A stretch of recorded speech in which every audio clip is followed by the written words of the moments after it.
to this beautiful historic cottage at 69 Toallo Street in the village of Pambula.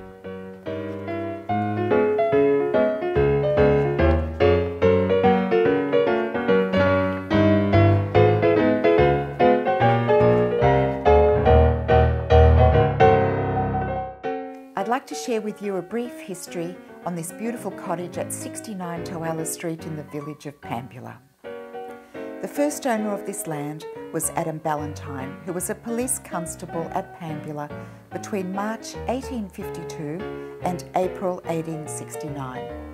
All the local Ballantynes are descended from this man. The Imlay rate books only start from 1907. They state that William Pfeiffer was the owner of 4 blocks of land, Section 16, lots 1, 2, 19 and 20. He started up the Pambula Voice on the 27th of August 1892. While William Pfeiffer lived in Glenalley, he built the cottage on the corner of Toallo and Monaro Street. We would assume this was to be rented out. In the Pambula Voice on the 7th of August 1903, it states, "Tenders for painting the commercial bank premises close with Mr. Coburn tomorrow." It also states, "The time for closing of tenders for painting the new cottage near Mr. Pfeiffer's residence has been extended to Wednesday next."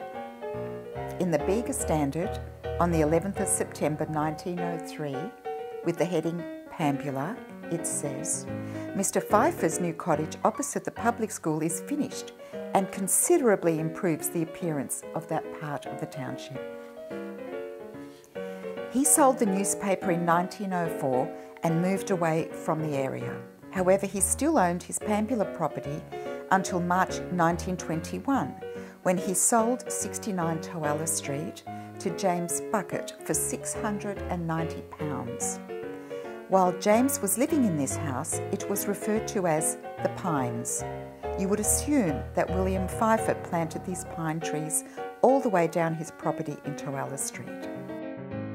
Mary Bucket died in 1925 and James Bucket died in 1929. Apparently, the Bucket family also owned Glenalley, and in 1958, Mrs. Dial, née Bucket, sold it to another local family. Whilst Constable Richard Bowen was stationed at the Pambula police station, he lived in this cottage from 1913 to 1918. In those days, there were 3 policemen at Pambula.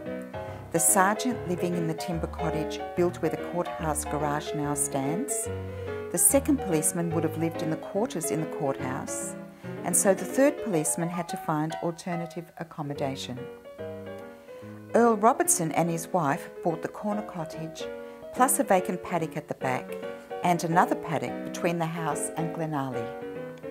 This was approximately in 1964, and the previous owners were the Dial family. This house had been empty for quite some time when the Robertsons bought it, and some of the Dial family furniture was still in it. In later years, the Robertsons sold the block of land between their house and the Hawkins, and a brick dwelling was built on it. Thank you for listening.